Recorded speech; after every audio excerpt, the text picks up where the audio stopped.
안녕하세요. 저는 결혼 2년 차 30대 후반 여자입니다. 몇 달 뒤면 매년 찾아오는 추석 명절이 코앞으로 다가오다 보니 마트에서는 벌써부터 명절 선물을 한창 예약받고 있더라고요.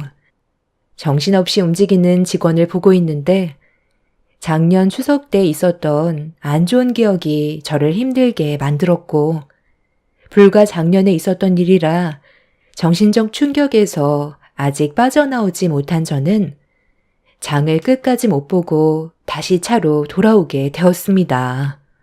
저를 걱정한 남편은 이미 끝난 일이라고 진정시켜 주었지만 그때의 기억이 머릿속에 떠오를 때면 눈물이 앞을 가릴 정도로 너무 힘이 들었어요.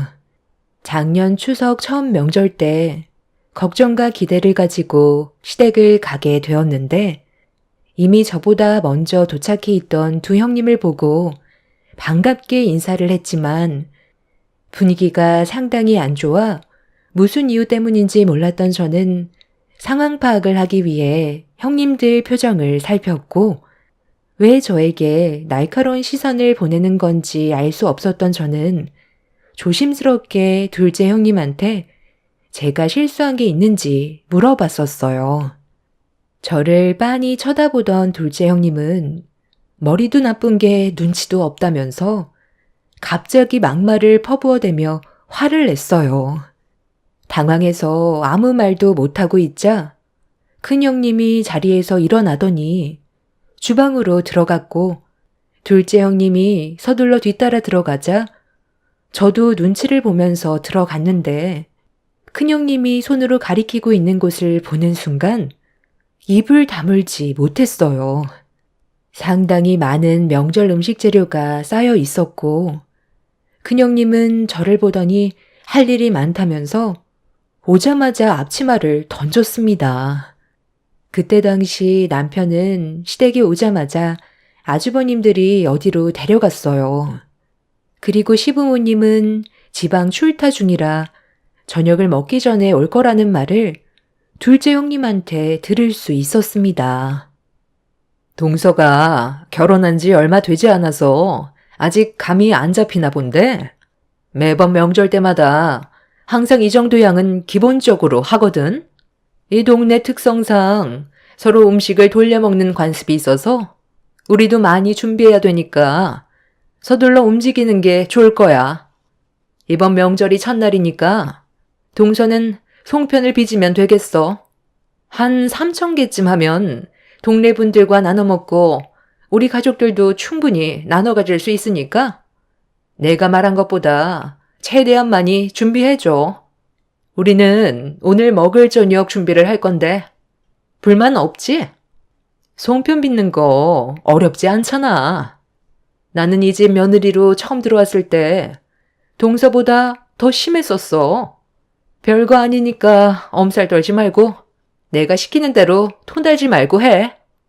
오자마자 기강을 바로 잡아야 집안의 체계가 잡히는 거니까 막내로 들어왔으면 당연히 해야 되겠지? 내 말이 곧 법이라는 걸 잊지 마. 여긴 또 다른 사회라고. 형님 말만 잘 들으면 별 문제는 없겠지만 괜히 눈에 거슬리는 행동을 한다면 앞으로 피곤해지는 일들이 상당히 많아질 거야. 그러니까 이왕 하는 거 웃으면서 하는 게 좋겠지? 나는 어머님이 동서를 왜 며느리로 받아들였는지 아직까지 잘 모르겠는데 정말 이해 안 되는 건 요즘 개나 소나 대학 졸업장은 가지고 있을 텐데 고졸이라는 말에 얼마나 놀랐는지 몰라. 형님이랑 내가 대학 교수인 건 알지? 대화가 안 통하는 걸 떠나 섞이는 게 문제가 된다는 거야. 동서만 고졸이지 우리 집안 식구들 전부 다 대학은 나왔다고. 집안이 못 사는 것도 아니라던데 무슨 사정이라도 있었어? 고졸에서 멈춘 이유가 있을 거 아니야. 제가 하고 싶은 일을 하려고 고등학교까지만 졸업했는데 그게 잘못된 거라도 있는 건가요? 저는 지금까지 살면서 문제가 된다고 생각한 적 단 한 번도 없는데요. 형님들이 원하는 대학 교수 직업을 선택했던 것처럼 저 또한 제가 하고 싶은 사업하면서 원하는 삶을 살고 있는데 그게 그렇게 중요한가요? 요즘 시대에도 고졸, 대졸 따지는지 몰랐는데 제 주위에 대학 나온 애들만 봐도 전공을 살리기는커녕 본인이 하고 싶은 일이 아니라 먹고 살기 위해 어쩔 수 없이 다른 직업을 택하는 경우가 대부분이더라고요. 하지만 저는 고등학교 졸업하자마자 제가 원하는 사업을 했고 대학 나온 애들보다 안정적으로 자리 잡아 잘 살면 그걸로 된 거 아닌가요? 형님들은 결혼 후 저를 어떻게 해서든 잡아먹으려고 이를 갈고 있었어요. 사회 경험이 많았던 저로선 형님들이 하는 행동을 보고 딱 알 수 있었죠. 송편을 3,000개나 만들라고 할 때부터 말이 안 되는 거였어요. 곧 저녁 준비를 해야 되는데 저 혼자 그 많은 양을 만든다는 건 무리가 있었고 제가 어떤 반응을 보일지 떠보려고 일부러 무리한 요구를 한다는 걸 알 수 있었습니다. 저는 더 이상 대학 교수인 형님들과 대화조차 섞고 싶지 않아 아무 말 없이 송편을 빚고 있었어요. 솔직히 까놓고 보면 시댁 집안에서 제가 제일 능력 좋고 훨씬 많은 돈을 벌고 있는데 형님들이 대학 운운하면서 무시하는 게 어이가 없었습니다. 잘난 사람일수록 오히려 숨기기 마련이지 잘난 척하는 사람들 보면 딱 거기까지밖에 없더라고요. 그렇다고 부러운 삶을 살고 있는 것도 아니죠.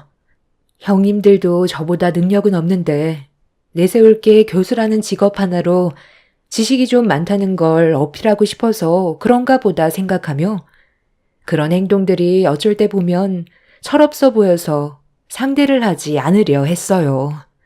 그런데 굽신거리면서 형님들한테 먼저 기어들어가지 않는 제가 마음에 안 들었던 형님들은 묵묵히 일하고 있는 저를 또다시 건들기 시작했어요. 송편 빚는 걸 어렸을 적 부모님과 잠깐 해본 이후 처음이라 이쁘게 만들지 못하고 있었는데 그걸 그냥 지나치지 못한 형님들은 또다시 저에게 말을 붙여왔고 제가 무시하면서 송편만 빚고 있자 기분이 상했는지 자기들 말 무시하냐면서 힘들게 만들어 올려놓은 송편 쟁반을 엎어버렸어요. 동서, 지금 내 말 무시하는 거야? 내가 방금 뭐라고 그랬어? 좀 더 신경 써서 만들라고 했잖아. 내 말이 안 이꼽게 들렸니? 나랑 한번 해보자는 거야? 송편 좀 제대로 만들라고 했던 게 그렇게 마음에 안 들었어? 그리고 왜 아까부터 계속 내 말을 무시하는 건데? 동서가 밖에서 잘 나가는 거? 여기선 아무 쓰잘모리 없어. 내 말을 안 들으면 앞으로 남은 인생이 힘들어질 뿐이라고. 좀 전에도 내가 분명 좋게 얘기했었는데 벌써 까먹은 거야? 붕어 대가리니? 고졸이라서 뒤돌면 까먹는 거냐고. 벙어리도 아니면서 왜 아무 말도 못해? 동서는 오늘 2층 보조주방에서 송편 3,000개 전부 다 만들지 못하면 내려올 생각 조금도 하지 마. 그러니까 알아서 기는 게 앞으로 생활하는데 편하다고 했잖아. 왜 이렇게 말귀를 못 알아들어? 고생을 사서 하는 거 보니 동서도 참 답답하다. 아까부터 고졸고졸 하는데 그러는 교수님들은 뭐 얼마나 잘났다고 지금 저를 무시하는 거죠? 제가 이 집안 막내 며느리로 들어왔어도 이런 식으로 저한테 함부로 대하는 건 문제가 있다고 생각하는데요. 왜 그러는지 충분히 이해하고 있으니까 그만해요. 제가 형님들 대우를 안 해줬나요? 시키는 거 묵묵히 하고 있고 물어보는 질문 외엔 조심하려고 입도 뻥끗 안 하고 있는데 뭐가 그리 마음에 안 들어서 저를 막대하는 건데요? 저 감당할 수 있겠어요? 제 말이 끝남과 동시에 첫째 형님은 옆에 있던 소쿠리로 갑자기 제 머리를 내리쳤어요. 형님이 하는 말에 불만을 가졌다며 화를 가라앉히지 못하고 있었고, 저는 첫째 형님한테 머리를 한 대 맞고 어이가 없어서 헛웃음까지 나왔습니다. 아무리 생각해봐도 이건 정말 아닌 것 같았거든요. 결혼하고 나서 첫 명절이었고 모든 것들이 어색한 건 당연한데 고졸이라는 이유 하나로 저를 막대하는 형님들의 행동들 때문에 속에서 화가 끓고 있었습니다. 곧 저녁 식사 시간이고 시부모님이 들어올 시간이라 더 큰 일을 만들고 싶지 않아 송편 빚는 재료를 가지고 아무 말 없이 2층 보조 주방으로 올라갔어요. 송편을 3,000개 만들 생각은 애초부터 없었고 그날 하루 한 끼 먹을 양만큼만 만들어둘 생각이었습니다. 그냥 무시하고 싶었어요. 사업 때문에 많이 피곤한 상태라 형님들과 섞이고 싶지 않았습니다. 소쿠리로 제 머리를 내려친 건 나중에 명절이 끝나고 죄를 물을 생각이었고 저에게 첫 명절인 만큼 최대한 좋게 끝내고 싶었어요. 하지만 이건 오로지 제 생각이었을 뿐 두 형님들은 그날 나를 잡은 건지 저를 뒤따라와 집안이 떠나갈 정도로 소리를 지르면서 고졸 주제에 자기를 무시한다며 골프채를 들고 올라왔어요. 야, 너는 내 말이 우습니? 나이도 한참 어린 게 어디서 지금 불만 섞인 표정으로 집안 분위기를 망치고 있어? 내가 아까 뭐라고 그랬어? 내 말이 곧 법이라고 했는데 네가 감히 나를 무시하고 자리에서 먼저 일어나? 그래도 첫 명절이라 긴장을 많이 했을까봐 좋게 대해주려 했는데 동서 태도를 봤을 땐 말로 하는 것보단 매로 해결을 해야 될 것 같네. 못 배웠으면 맞아서라도 배워야지. 오늘 바로 잡지 않으면 앞으로가 상당히 힘들어질 것 같거든. 그래서 지금 들고 있는 골프채로 뭘 어떻게 하려고요? 저한테 휘두르게요? 아니, 대학 교수라는 사람이 생각이 그렇게 없어요? 그걸 저한테 휘두르면 제가 가만히 있을 것 같아요? 지금 달고 있는 교수직 내려놓고 싶은가 봐요? 요즘 사업 운영이 너무 바빠서 정신이 없이 살다 보니 힘들어서 좀 쉬고 싶었는데 잘 됐네요. 그냥 쉬는 건 돈이 안 되기 때문에 쉬지 못하고 있었는데 이번에 땡값도 받으면서 쉴 수 있게 해주겠다니 저로선 너무 감사한데요? 형님이 그런 깊은 뜻이 있는 줄 정말 몰랐어요. 왜 머뭇거리세요? 형님이 잃을 게 너무 많을 것 같아서 머뭇거리고 있는 것 같은데 그런 각오도 없이 골프채 들고 온 거예요? 어머, 동서. 지금 형님한테 그게 무슨 말버릇이야? 그냥 죄송하다는 말 한마디 끝나는 건데 왜 일을 이렇게 크게 만들어? 서로 좋게 지내면 되는 거잖아. 참 웃긴 게 한국 문화는 이게 잘못됐어요. 막내 며느리로 들어왔으면 무조건 형님들 말에 따라야 하는 거고 뭐든 죄송하다고 굽신거리면서 살아야 되는 거예요? 요즘 시대가 어떤 시대인데 누가 예전처럼 자기 의사표현도 하지 않고 온갖 상처 다 받아가면서 시키는 일 묵묵히 하고 있겠어요. 이 집안에서만 막내 며느리지 밖에선 저도 대표 소리 들으면서 대우받으며 살아간다고요. 그리고 대학 교수나 됐으면 배울 거 다 배운 양반들일 텐데 애들 소꿉장난도 아니고 이게 지금 뭐 하는 짓이죠? 고졸 나왔으면 무시당하는 게 당연한 거고 대학 나왔으면 대우를 받아야 된다고요? 교수부터가 그런 생각을 가지고 있는데 학교에서 애들이 뭘 보고 배우겠어요? 적어도 사람의 인격을 무시하는 행동을 해선 안 되는 거 아니에요? 그 학교 학생들이 정말 불쌍하네요. 여기가 군대도 아니고 기강을 잡아야 된다는 말부터가 어이가 없어요. 그냥 서로 좋게 웃으면서 잘 지내면 얼마나 좋아요? 이렇게 서로 얼굴 붉히고 있다가 시부모님 오시면 집안 분위기 감당할 수 있겠어요? 제가 눈을 치켜 세우고 형님들한테 불만을 털어놓은 순간 첫째 형님은 제 말에 화가 치밀어 올랐는지 골프채를 치켜 올려 세웠고 둘째 형님이 말리려 했지만 이미 이성의 끈을 놓아버렸는지 고조리 겁도 없이 시댁 집안 며느리로 기어 들어왔다며 사정없이 휘둘렀고 무방비 상태였던 저는 결혼 첫 명절날 꼼짝없이 매타작을 당하게 되었습니다. 첫째 형님의 충격적인 행동에 놀란 저는 비명을 질렀는데 그 순간 뒤에서 버럭 소리를 지른 시모의 목소리가 들려왔어요. 지금 이게 뭐 하는 짓들이야?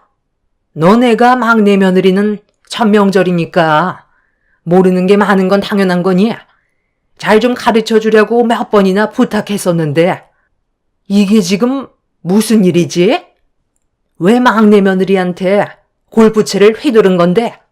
네가 한 행동이 나한테 납득되지 않으면 이 상황 절대 조용히 넘어가지 않을 거다. 어머님이 좀 전에 어떤 상황이었는지 전혀 모르시잖아요.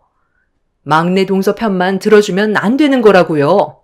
제가 왜 이렇게까지 했는지가 중요한 거 아니에요? 제가 옆에서 지켜봤잖아요. 막내 동서가 형님 성격을 긁었다니까요.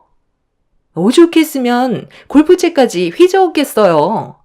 말하는 게 얼마나 싹수가 없었는데요. 그래서 지금 너는 이런 상황이 잘 됐다는 거니? 말리지는 못할 망정 옆에서 부추기고 있어? 막내 며느리가 뭘 잘못했는지 드러나 보자. 빨리 설명해봐. 제일 큰 문제가 뭐겠어요? 학벌도 안 좋은 게 우리 집안 식구로 들어온 것부터가 잘못이죠. 고졸 주제에 결혼은 하고 싶었나 봐. 그것뿐인 줄 아세요? 제 말을 무시하는 행동까지 보였다니까요. 손윗 사람이 얘기하면 깍듯하게 고개 숙이고 들어와야 되는데 잘난 것도 하나 없는 게 고개를 치켜들고 있잖아요. 제가 옆에서 봤는데 어머님, 막내 동서 하나 때문에 조용히 잘 지내고 있던 우리 집안 문제 생기면 안 되잖아요. 다른 며느리 드리는 게 좋지 않겠어요? 네가 제일 나빠. 중간에서 좋게 해결 볼 생각을 해야지. 한쪽 편만 들면 오히려 더 심각해진다는 거 모르니? 그리고 고졸이 뭐 어때서? 내가 며느리로 받아줬는데 니들이 뭔데 이래라 저래라야? 너희가 시임이라도 되니? 학벌이 안 좋으면 이런 식으로 함부로 대해도 된다는 거야? 교수인 너희들은 학생들에게 그렇게 가르치니? 고졸인 사람들은 무시해도 된다고 그렇게 가르치냐고? 왜 묻는 말에 대답을 못해? 너희들 정말 그런 식으로 교육하는 거야? 그게 잘못된 건 아니잖아요. 집안 능력이 부족해서 대학 못 나오는 거? 그거 다 옛말이에요. 요즘 자기가 조금만 부지런히 움직이면 대학교 정도야 충분히 졸업할 수 있다고요. 그게 무슨 뜻이겠어요? 한마디로 게으르다는 거잖아요.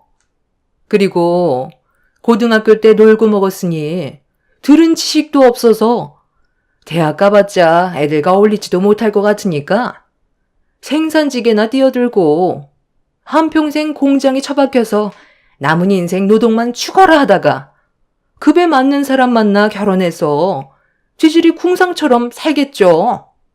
그래서 최소한 대학은 나와야 대우를 해주라고 그렇게 애들한테 교육하고 있는데 제 교육 방식이 틀렸다고 생각한 적 단 한 번도 없어요. 너 지금 그걸 말이라고 하니? 어떻게 그런 정신 상태로 교수를 하겠다는 거야? 네가 생각하는 그런 기준으로 애들을 주입시키면 얼마나 안 좋은 영향을 끼친다는 거 몰라? 개개인마다 사람들이 생각하는 모든 것들이 다르고 여러 가지 상황들이 있는 건데 너부터가 사고방식이 잘못됐는데 교육받는 학생들이 제대로 성장할 수 있겠어? 그렇게 따지면 너는 뭘 얼마나 대단한데? 대학 교수인 거 말고 뭘 내밀 수 있냐는 거야? 막내 며느리가 우리 집안에서 제일 능력이 좋은 건 알고 있니? 고등학교만 졸업했는데 번듯한 회사 만들어서 대표 소리 듣고 있다. 이 집구석에서 이런 대우받을 사람이 아니라는 거야. 썩어 빠진 너희들의 정신상태 내가 오늘 바로 잡아주마. 너희들 당장 따라 나와. 내가 없는 사이에 감히 이런 일을 저질러? 너희들 오늘 아주 그 말 쏙 들어가게 해주마. 시모는 저보다 더 흥분을 가라앉히지 못하고 있었어요. 그 사이 남편과 아주버님들이 집으로 들어왔고 쑥대밭이 되어 있는 집안을 보자마자 사색이 된 얼굴로 쓰러져 있는 저를 부축해 주었습니다. 남편은 어떻게 된 일이냐고 물어보길래 상황을 설명해 주면서 힘겹게 몸을 일으켰어요.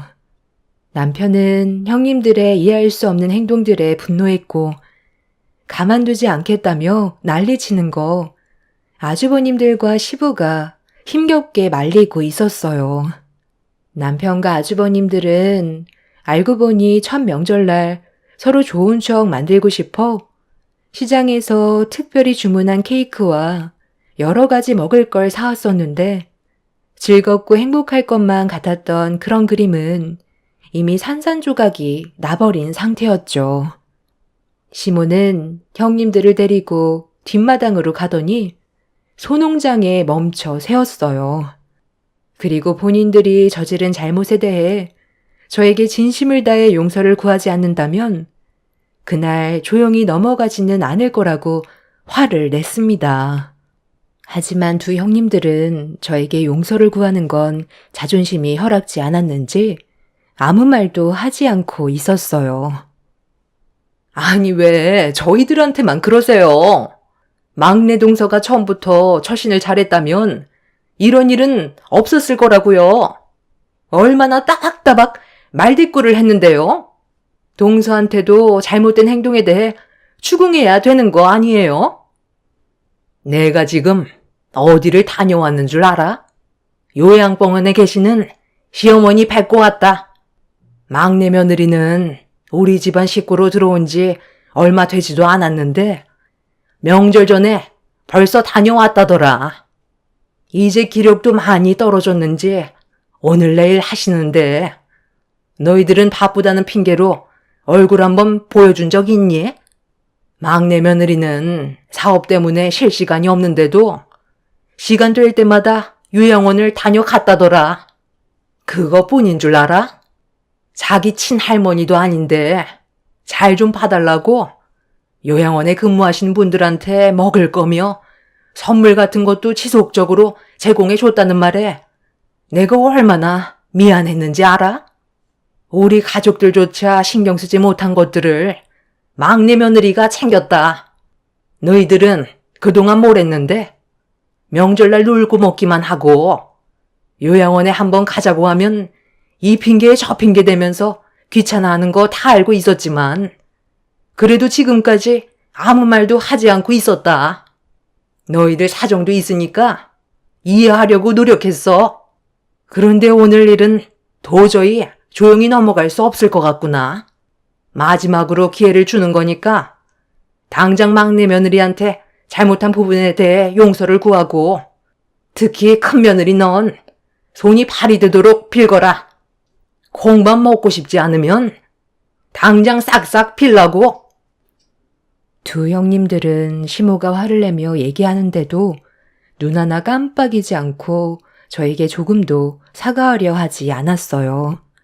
그 모습을 지켜보던 시모는 결국 더는 참을 수 없었는지 소 농장으로 들어가더니 바가지에 소 배설물을 한 바가지 가득 푼 다음 소똥보다 못한 것들이라고 두 형님들의 얼굴을 향해 사정없이 부어버렸습니다.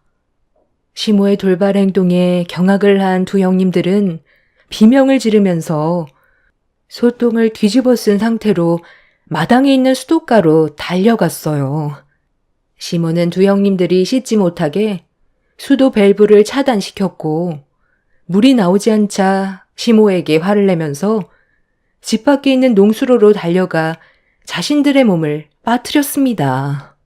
그렇게 온몸이 젖어 있는 상태로 시모에게 뭐 하는 짓이냐고 화를 내자 시모는 농수로에서 소 배설물을 닦고 있는 두 형님들에게 그곳이 너희들이 있을 곳이라고 집에는 얼씬도 하지 말라며 다시는 시댁에 찾아오지 말라고 화를 내셨어요. 시모는 저에게 큰형님한테 당한 거에 대해 법적으로 신고하라면서 직접적으로 도와주겠다며 위로를 해 주셨어요. 그날 한바탕 난리가 난 이후 저는 변호사를 선임해 첫째 형님이 저에게 저지른 행동에 대해서 법적으로 고소를 진행했어요. 그리고 이 문제가 학교에서까지 소문이 퍼지면서 일이 커지게 되자 교수 생활에까지 영향을 받게 되었고 그로 인해 아주버님과의 관계에도 안 좋은 영향을 끼치게 되었습니다. 둘째 형님도 예외는 아니었어요. 둘째 아주버님이 실망을 많이 했는지 동생인 남편이 너무 큰 상처를 받아 괴로워하는 모습에 잦은 부부 싸움으로까지 이어졌고 집안 분위기는 날이 가면 갈수록 심각해져만 갈 뿐 좋아지지 않았습니다. 남편은 첫째 형님의 행동에 조금의 선처도 없을 거라고 확고한 의지를 밝혔고 저 또한 같은 입장이라 법적인 처벌을 받아 자기가 뭘 잘못했는지 깨닫게 해주고 싶었어요. 자식들도 있으면서 본이 되는 모습을 보여줘야 하는데 그렇지 못한 행동들은 차후에 아이들에게까지 안 좋은 영향을 끼치게 되는 건 안 봐도 뻔하기 때문에 상황이 악화가 되더라도 확실하게 짚고 넘어가야 했었죠. 그렇게 저희 부부가 밀어붙이자 그제서야 자신의 인생에 심각한 문제가 생기게 될 거라는 걸 인지했는지 합의를 하기 위해 저희 집에 찾아왔어요. 둘째 형님도 아주버님과 이혼 얘기까지 나오면서 문제가 커지게 되자 좋게 해결하고 싶어서 왔다며 같이 찾아와 본인들의 잘못을 인정하고 있었습니다. 동서, 내가 그땐 정말 미안했어. 내가 솔직하게 얘기할게. 동서는 고졸인데 사업에 성공을 내서 잘 나가는 모습을 보니까 그냥 배가 아팠어. 내 성격상 남이 잘 되는 모습을 별로 좋아하지 않거든. 그런데 어머님이 동서만 챙겨주는 모습들이 너무 질투가 나는 거야. 고졸 주제에 사업도 성공했고 어머님한테까지 인정받은 그런 모습들이 비교가 되기 시작하니까 그냥 얼굴만 보기만 해도 싫게 느껴지더라고. 그래서 동서를 괴롭히고 싶었고 상처를 주고 싶었던 거야. 그런데 그런 것조차 내 마음대로 안 되니까 나도 모르게 화가 치밀더라고. 결국 해선 안 될 행동으로 동서한테 상처를 줬지만 앞으로 내가 잘하면 되잖아. 우리 관계 충분히 좋아질 수 있다고 생각해. 시작은 안 좋았지만 앞으로 살아갈 날이 더 많잖아. 그러니까 한 번만 용서해주면 안 되겠어? 나 대학 교수야. 콩밥 먹는 순간 교수 생활 끝이라고. 어떻게 고개를 들고 다닐 수가 있겠어? 소문이 얼마나 안 좋은지 동서도 잘 알잖아. 동서는 마음도 넓고 배려심도 많으니까 한 번만 기회를 주면 안 될까? 내가 어떻게 하면 믿어줄래? 원하는 거 말만 해. 동서가 시키는 거 다 할게. 평생 등 돌리고 살 건 아니잖아. 그래, 동서. 좋은 게 좋은 거라고. 사람은 누구나 실수할 수 있는 건데 이번 일 딱 한 번만 눈 감아주면 신경에 거슬리는 행동 절대 안 할게. 나 이러다 정말 이혼하게 생겼어. 우리 애들은 어떡하라고? 엄마 없는 아이 만들 거야? 나도 동서가 잘 나가는 모습이 샘나서 그랬던 거지. 별다른 뜻은 없었다고. 두 형님들은 저희 집에 찾아와 좋게 해결보길 간절히 원했지만 제가 받은 상처가 너무 컸던 터라 그 자리에서 형님들의 잘못을 덮어주기란 힘이 들었어요. 그리고 남편이 워낙 심각하게 나와서 좋게 해결 볼 수 있는 상황은 아니었죠. 거기에다가 저희 부부만 이 문제에 개입이 되어 있는 게 아닌 시부모님도 화가 많이 나신 상태라 단시간에 모든 게 정리가 될 수는 없었어요. 제 결정이 제일 큰 부분을 차지하겠지만 한 번 받은 상처는 쉽게 아물지 않았습니다. 샤워할 때 보면 몸에 남아있는 그때의 상처들이 저를 정신적으로 너무 힘들게 만들었거든요. 결국 첫째 형님은 예정대로 고소를 진행하게 되었고 둘째 형님은 아주버님한테 이혼만큼은 절대 안 된다고 매달려서 현재 벌거 중에 있습니다. 첫째 형님은 현재 징역 1년 6개월을 선고받았어요. 그때 당시 몰랐었는데 제 몸에 새 생명이 자라고 있다는 걸 뒤늦게 알 수 있었고 이 사실을 알게 된 이후 첫째 형님의 형 집행이 더 길게 나오게 되었죠. 큰 아주버님도 정신적인 충격이 상당했는지 현재 이혼을 준비하고 있습니다. 아이들한테도 좋은 영향을 끼치지 못할 것 같아 이혼하는 쪽으로 거의 기울게 된 것 같아요. 아마 출소하면 바로 서류에 도장 찍고 갈라설 것 같네요. 이제 얼마 남지 않은 추석 연휴 어떻게 보내야 할지 모르겠어요. 시댁에 가면 작년에 있었던 일들이 떠올라 많이 힘들까봐 고민 중에 있습니다. 아직 2달 남았으니 좀 더 생각해 보려고요. 지금은 태어난 지 얼마 안 된 건강한 제 아들한테만 신경 쓰려 합니다. 시간이 지나면 제 아픈 기억들도 머릿속에서 어느 정도 정리가 되겠죠. 다 똑같은 사람인데 학벌이나 집안 문제로 차별하는 그런 일은 더 이상 없었으면 좋겠어요. 여러분들의 가정에는 서로 배려하고 아끼면서 행복한 가정을 유지하셨으면 좋겠습니다. 제 사연 들어주셔서 감사합니다. 안녕하세요. 저는 오늘 10년의 시간을 함께했던 시어머니에 대해 여러분들과 대화를 좀 나누고 싶어 사연을 신청하게 된 40대 중반 여자입니다. 사람이 나이가 들면 세상을 떠나야 된다는 건 불변 없는 당연한 이치겠지만 그 과정이 2번은 겪고 싶지 않을 만큼 정신적인 고통이 상당합니다. 사랑하는 사람이 세상을 떠나면 남아있는 사람은 추억을 먹고 산다고 하잖아요. 저 또한 시모가 떠나고 난 이후 지금까지 함께했던 좋은 추억들을 떠올리며 쳇바퀴처럼 반복되는 현실 속에 열심히 살아가고 있습니다.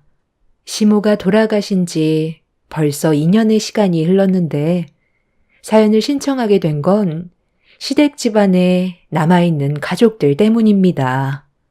철판도 두껍지 내칠 땐 언제고 이제 와서 저를 찾는 이유는 돈이었어요.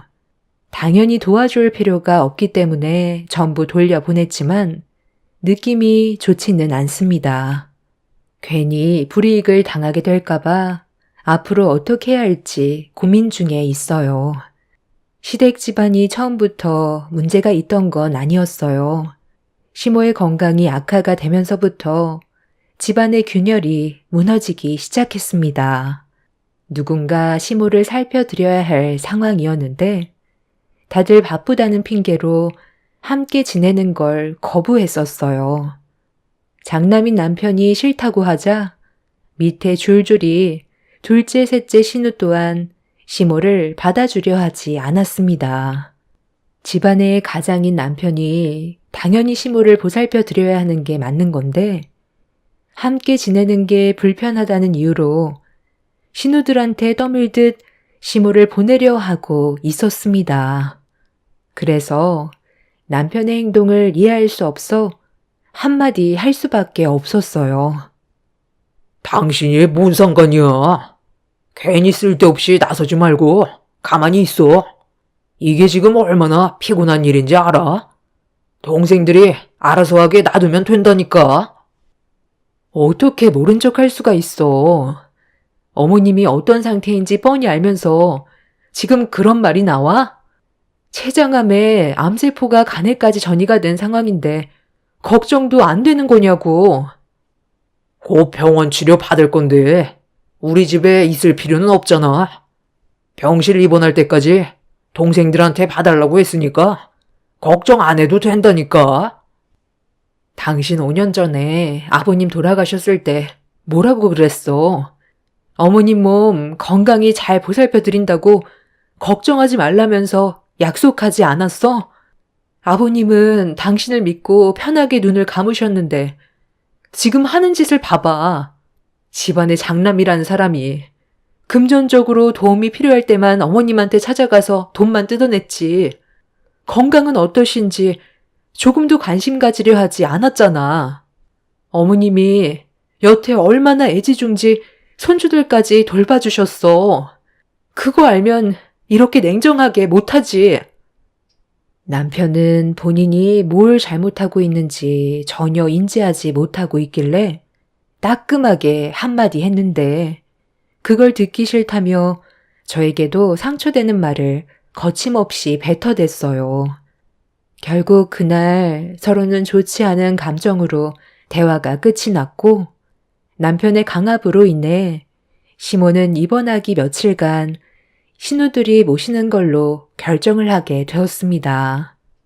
그렇게 신우들의 집에서 번갈아 지내다가 입원할 병원을 결정해 치료를 받기 위해 병실로 옮기게 되었는데 이번엔 또 다른 문제가 서로의 신경을 건드렸어요.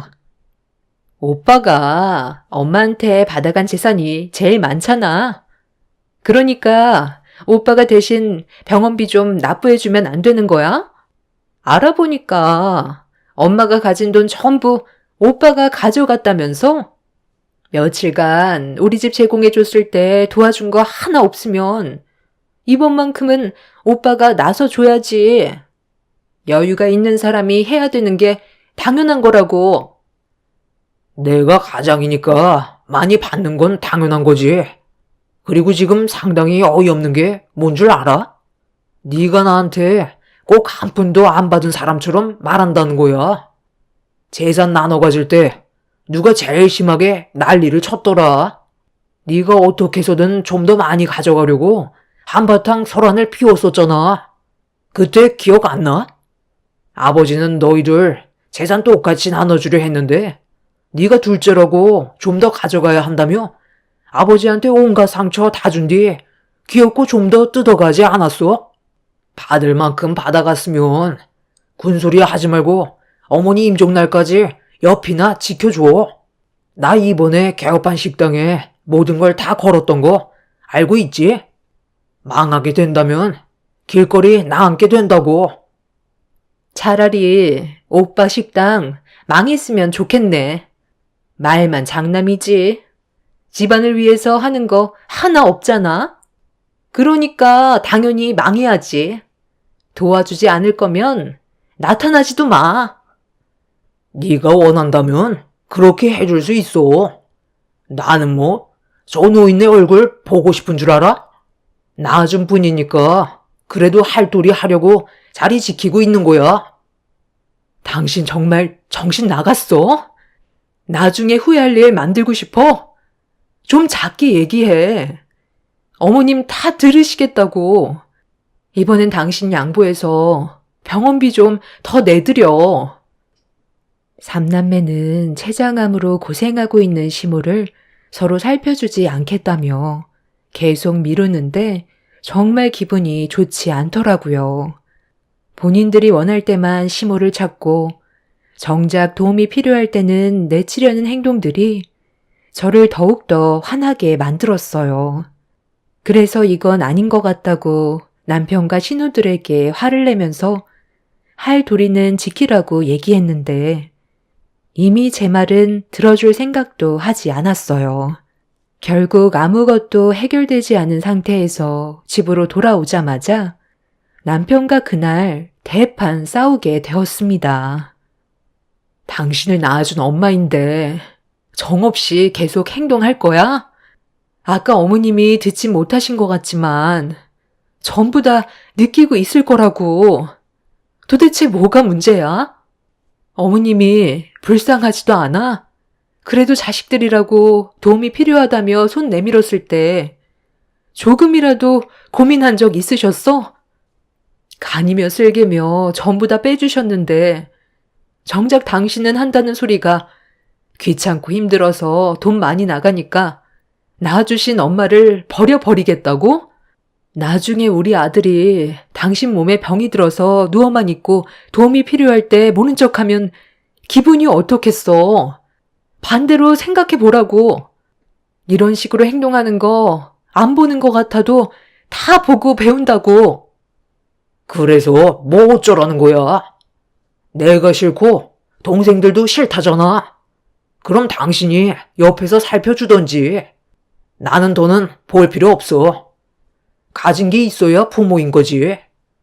이제 빈 껍데기밖에 안 남았는데 더 이상 받아먹을 것도 없잖아. 돈 그거 얼마 되지도 않는 거 나눠주면 뭐해? 병 걸려서 살아보겠다고 입원해 버리면 다시 우리한테 준 돈 토해내라는 거잖아. 췌장암 진단 받았을 때 내 가슴이 철렁 내려앉더라. 엄마가 아파서 걱정이 되는 게 아닌 앞으로 돈 나갈 생각하니까 그것 때문에 짜증이 올라왔었다고. 그래서 내가 보험 하나 들어두라는 거 그 돈도 아끼겠다고 했다가 결국 이거 봐봐. 내 말 안 들어서 큰돈 나가게 생겼는데 속이 안 터지겠어? 나는 일절 냉전 한 푼 도와줄 생각 조금도 없으니까 더 이상 쓸데없는 얘기 하지 마. 식당 오픈해서 바빠 죽겠는데 나보고 엄마 병수발까지 들라고? 나중에 후회하지 마. 어머님 세상 떠나고 나면 보고 싶어도 더는 얼굴 볼 수 없어. 우리 가족한테 얼마나 잘해주셨는데 당신이 이러는 거 죄를 짓는 거라고. 네가 못해드리는 거 생각나서 그러는 거 아니야? 장인 장모님 한날 한시에 세상 떠나서 더는 얼굴 볼 수도 없으니까 그것 때문에 나한테 그러는 거 아니냐고. 남편은 제가 어떤 아픔을 겪고 있는지 알면서 절대 해선 안 될 말을 입 밖으로 꺼냈어요. 예전에 남편과 결혼식을 올리자마자 부모님께서 집으로 돌아가시는 길에 사고를 당하셔서 한동안 몇 년간 정말 힘들었었어요. 마음의 준비도 없이 너무 갑작스럽게 세상을 떠나시는 바람에 충격에서 벗어나지 못하고 있었는데 그때 당시 제 아픔을 어루만져 주신 분이 시부모님이셨어요. 잘해드린 건 하나도 생각이 안 나고 못해드린 것만 머릿속에 남아 힘겨워하고 있었을 때 제 옆에서 위로를 해주신 시부모님 덕분에 겨우 이겨낼 수 있었습니다.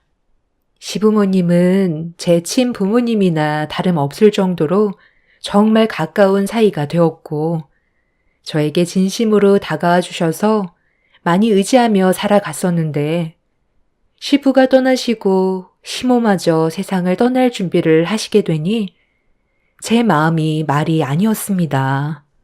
그런데 집안의 장남이라는 놈은 자기를 낳아준 엄마를 귀찮아하고 심스럽게만 생각하는 그런 행동들이 저를 너무 실망스럽게 만들었어요. 당연히 좋은 말이 나갈 수 없게 되면서 부부 관계에도 금이 가기 시작했습니다. 결국 각자 하고 싶은 대로 하기로 결정을 하게 되면서 시모 곁에는 제가 있었고 삼남매는 오히려 잘 됐다면서 아예 두 손을 놔버렸습니다. 괜찮다. 자식이라는 게 원래 다 그래. 평생을 퍼줘도 모자란다고 끝도 없이 바라는 게 자식이다. 내가 지금 와서 다 큰애들 붙잡아 놓고 서운하다는 말을 해봤자 뭐가 달라지겠어. 본인들 불만만 털어놓겠지. 부모가 아무리 잘해줘도 자식들은 서운한 것만 생각하게 되거든.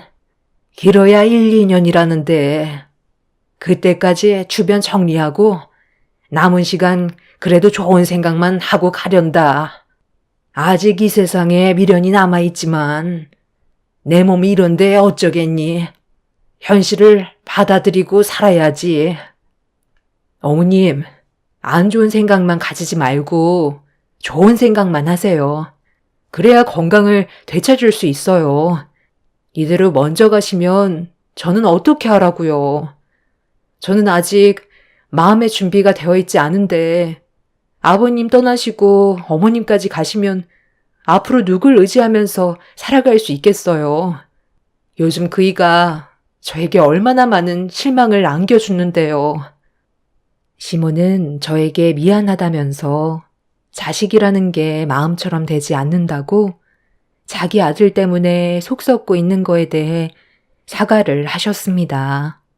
저는 그런 말을 들으려고 했던 게 아니었는데 시모는 자식 잘못 키운 건 부모 잘못이라면서 앞으로 제가 남편과 함께 살아가는데 어려움이 많이 겪게 될까봐 걱정을 하셨습니다. 암은 스트레스가 제일 좋지 않다고 들었는데 시모도 3남매 때문에 상당히 힘들어하고 있었습니다. 3남매는 억지로 서로 돈을 쪼개서 시모의 치료비를 지원했지만 그마저도 얼마 가지 못해 더는 못 내겠다며 막내 신우가 들고 일어서자 둘째 신우도 치료비가 너무 부담스럽다면서 더는 못하겠다고 등을 돌려버렸어요. 그러자 남편이 버럭 화를 내더니 혼자서 모든 걸 감당할 수 없다며 또다시 집안 싸움이 시작이 되었습니다.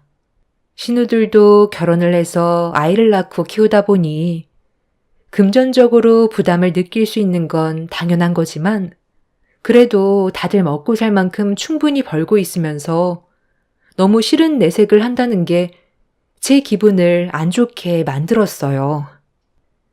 혼자서 감당하라는 것도 아니고 서로 나눠서 병원비 충당하면 그렇게 부담스러울 정도의 돈도 아닌데 그것도 내기 싫은 거예요? 그럼 그냥 어머님 산속에 고려장하고 오면 되겠네요. 어쩜 자식들이 하나같이 똑같을 수가 있어요? 당신이 이런 건 알아서 이끌어 가야 하는 거 아니야? 언제까지 이렇게 살아갈 건데? 희망도 없는 미래에 돈을 쓰고 있는데 당연히 아깝지 안 아깝겠어? 차라리 그냥 엄마한테 연명치료 거부하시라고 말씀드려야 되겠다. 어차피 췌장암 그거 가망 없다며. 다른 암도 아니고 췌장암이 고치기 제일 힘들다던데 자식들까지 힘들게 만들 필요 없잖아. 연명치료 그만하고 세상 떠날 준비나 하시라 해. 보자 하니까 못하는 말이 없어. 당신 마음 충분히 알았으니까 그 더러운 주둥이 그만 놀리고 내 눈앞에서 사라져. 너처럼 인간 쓰레기랑 더는 살고 싶지 않아. 그래서 지금 이혼이라도 하겠다는 거야? 우리 엄마가 귀엽고 사고를 치는구만. 본인 몸 하나 제대로 간수 못해서 아들이 힘들게 꾸려온 가정까지 깨버리다니. 정말 대단하신 분인 것 같네. 몇 년 그거 좀 더 살아보겠다고 자식 등골 빠지게 만들어 놓고 이제 이혼까지 하게 만드네. 엄마 때문에 저 이혼하게 생겼어요. 아휴, 그만들 해라. 더 이상 치료 안 받을 테니까 이제 그만 좀 싸워. 엄마가 지금까지 살면서 너희들한테 바란 게 뭐가 있어? 해달라는 거 다 해주면서 너희 아버지랑 악착같이 살아왔었고 행복하게 살아보려고 발버둥 쳤는데 서로 의지하지 않고 싸우는 모습만 보고 있으니 너희들을 괜히 낳은 것 같아 너무 후회스럽다. 엄마는 서로 어려운 상황일수록 지혜롭게 헤쳐나가길 바라고 있었는데 가족들 간의 분열이 일어나는 걸 보니 내가 지금까지 무엇을 위해 힘들게 살아왔나 싶다. 다 필요 없으니까 당장 나가. 다시는 내 앞에 나타나지 마라.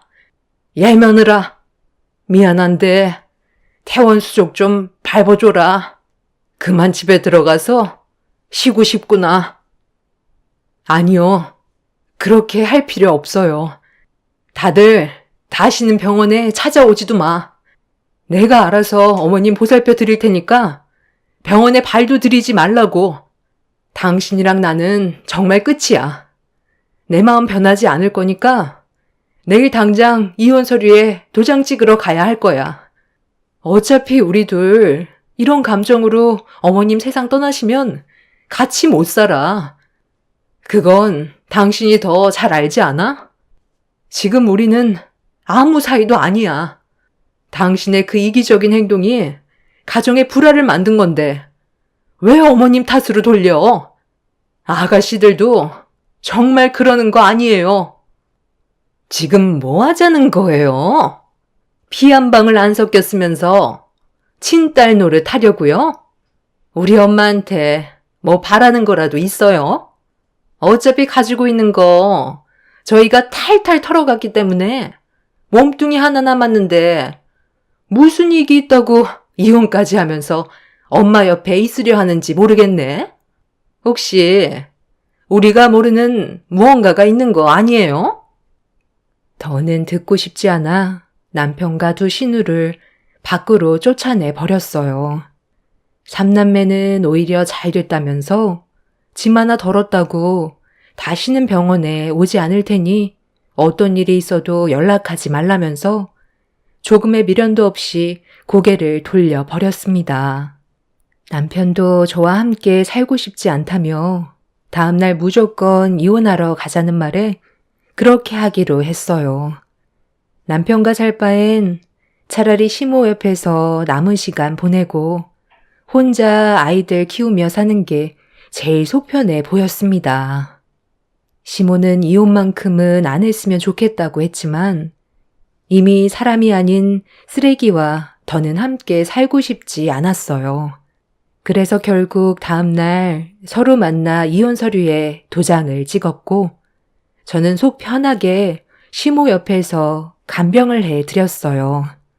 남편과 합의 이혼하면서 생긴 위자료와 재산 분할한 돈으로 시모의 병원비를 충당했고 하루하루 의미 있는 일을 하면서 열심히 살아갔어요. 시모는 그런 저를 보며 마음 아파하셨지만 제가 선택한 길이고 남편과 함께 살다간 화병 걸려 시모보다 더 빨리 세상을 떠나게 될 것 같아 최선의 선택을 하게 된 거였습니다.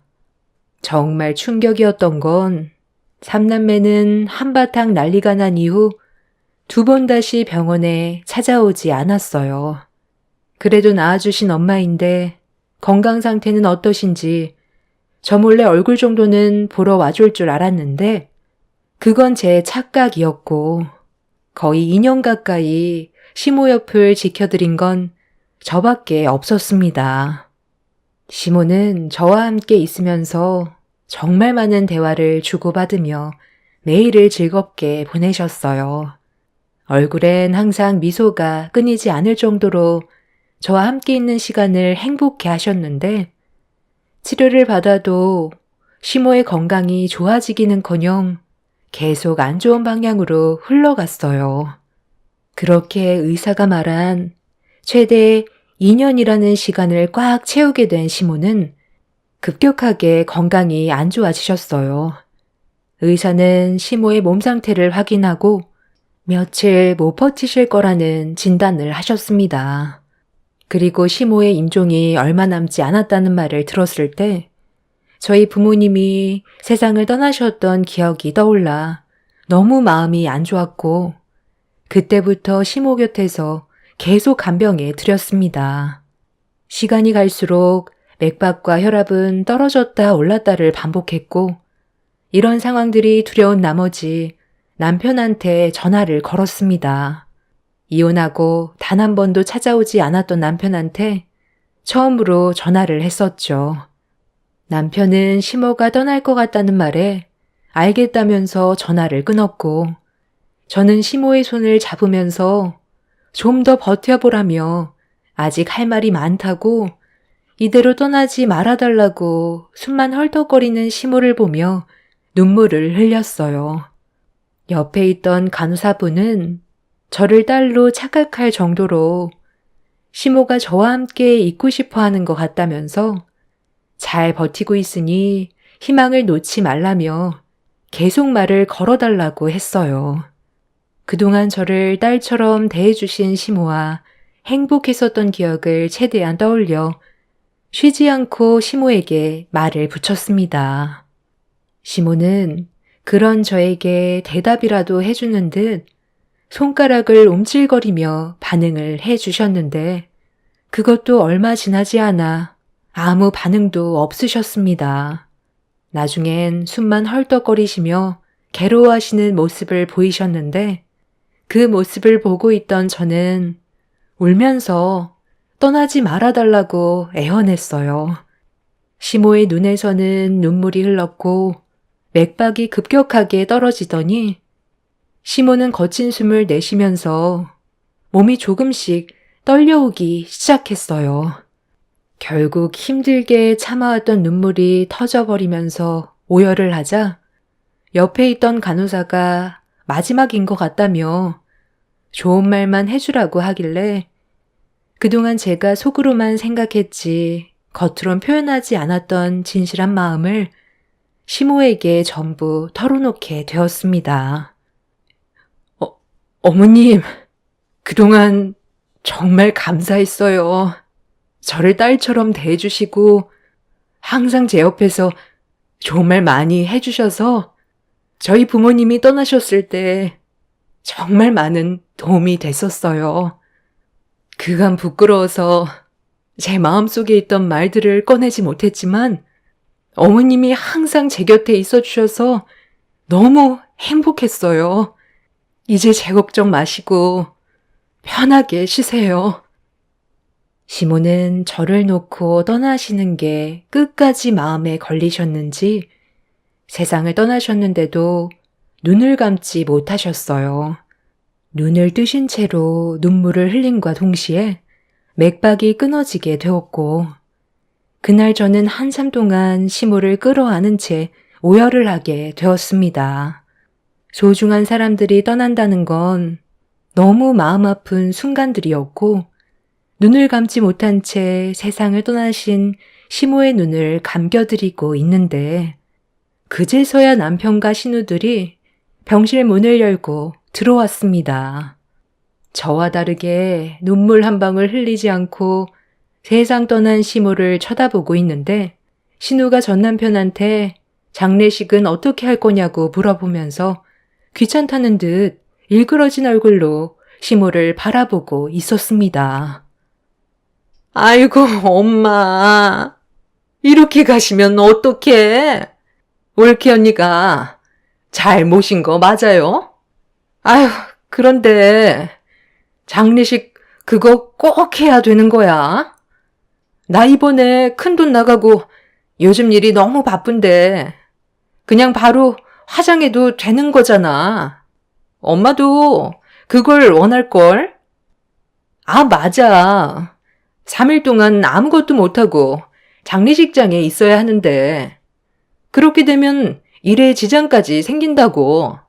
그냥 바로 화장 처리해 버리자. 미친놈이네. 세상 떠나서까지 자식들에게 짐만 되는구만. 당장 갖다 버려. 자식이라고 장례를 해줘야 되는 건 아니잖아. 네가 그냥 알아서 처리하면 되지. 뭐하러 나한테 전화까지 해? 지금 식당 일이 얼마나 바쁜지 알아? 요즘 잠잘 시간도 없을 정도로 매출이 장난 아니라고. 3일간 장례식 치르면 피해가 얼마나 큰 줄 알아? 우리 어머니가 세상 떠나기 전에 뭐 남긴 거라도 있었어? 있으면 줘봐. 나 몰래 돈이라도 꽁쳐놓은 게 있었어? 아, 너한테 무슨 말은 했을 거 아니야? 넌 끝까지 돈이야? 너를 낳아주신 분이 세상을 떠났는데 돈 말곤 할 말이 없니? 어떻게 갖다 버리라는 말을 할 수가 있어? 네가 사람이니? 어머님이 남겨주신 거 이거 하나뿐이야. 아버님이 어머님한테 선물로 주신 신발이라며 어머님이 살아계셨을 때 산을 좋아하셔서 해주신 거라던데 한 번도 신지 않고 간직만 하셨는데 이것 말곤 남아있는 건 아무것도 없어. 어차피 당신한테 필요 없는 거잖아. 사람 돌이라는 게 있어. 어머님 장례식은 치러야 하는 거라고. 남편은 시모가 평소에 간직하고 있던 신발을 저에게 뺐더니 쓰레기통에 던져 버렸고 장례 같은 거 필요 없다며 바로 화장할 수 있게 해달라고 하길래 화가 머리끝까지 올라온 저는 남편의 뺨에 손을 올렸습니다. 자식들을 위해 지금까지 희생만 하고 살아왔는데 남편은 기본적으로 해야 될 도리조차 하지 않으려 하길래 너무 화가 난 나머지 손을 올려버렸고 세상 떠난 시모 앞에서 삼남매들과 한바탕 하게 되었죠. 저는 남편한테 해야 될 도리도 하지 않는다면 지금 하고 있는 일들 언젠가 망하게 될 거라면서 시모가 그동안 아끼고 한 번도 신지 않았던 쓰레기통에 처박힌 신발을 꺼내들어 해야 될 건 하라고 분노를 가라앉히지 못했고 삼남매는 일그러진 얼굴로 장례식을 진행했습니다.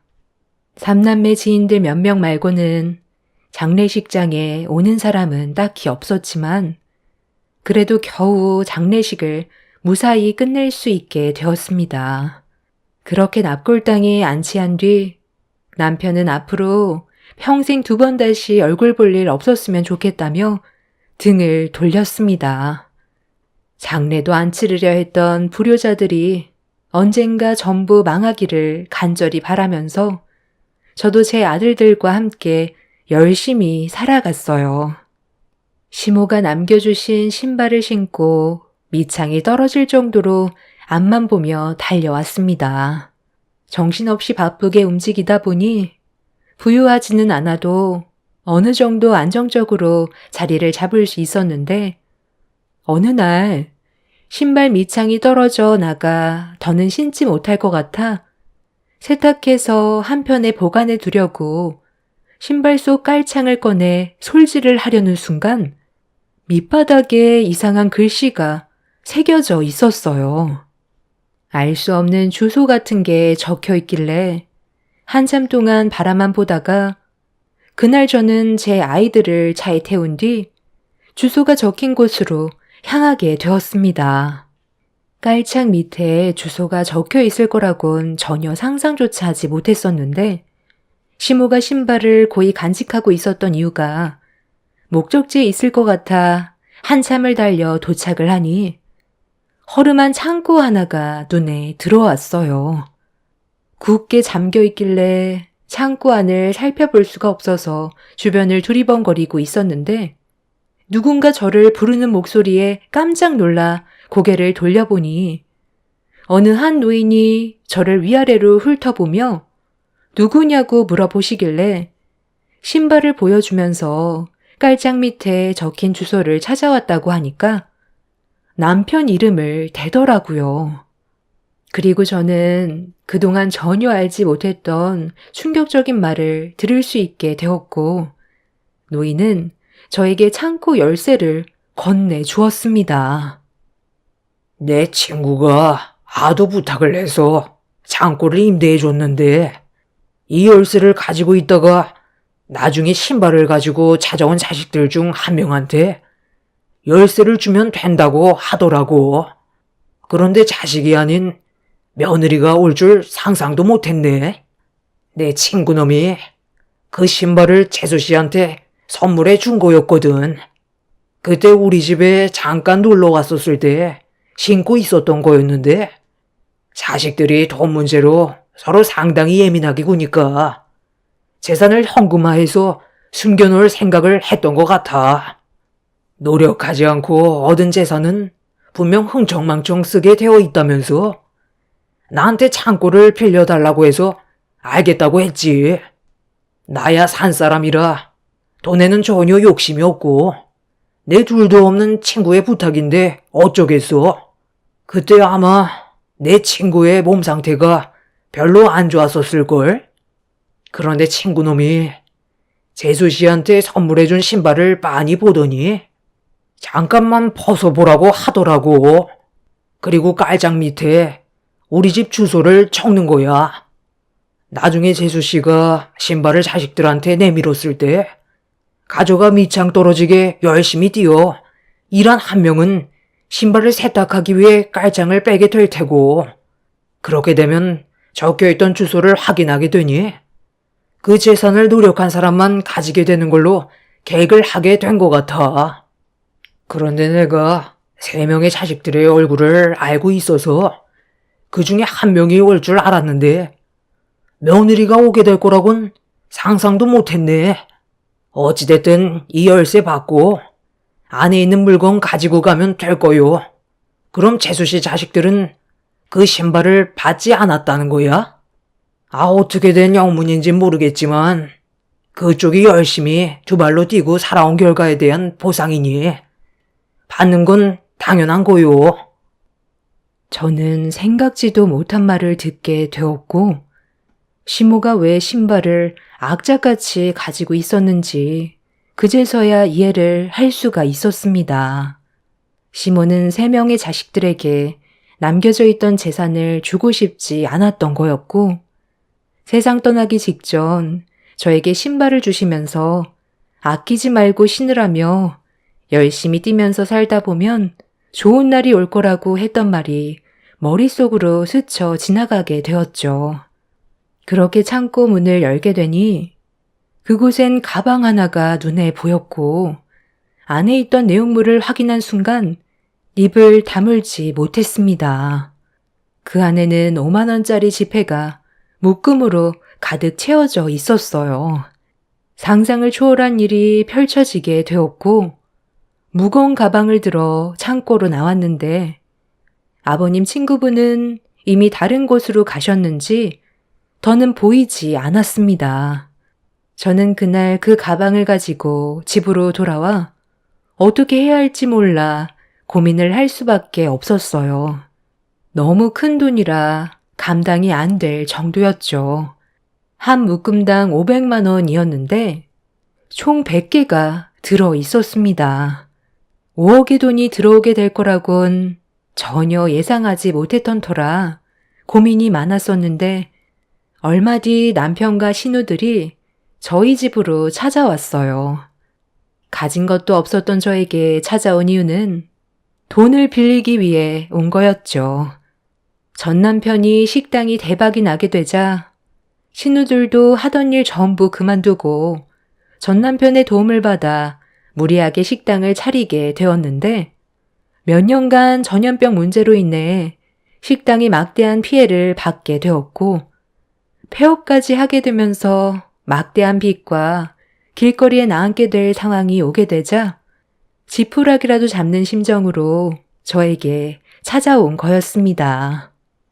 저에게 5억이라는 돈이 들어온 상태라 떨리는 목소리로 빌려줄 돈은 없다고 다시는 찾아오지 말라며 쫓아보냈지만, 거짓말을 하지 못하는 저로선 또다시 찾아오게 되면 어떻게 해야 할지 모르겠더라고요.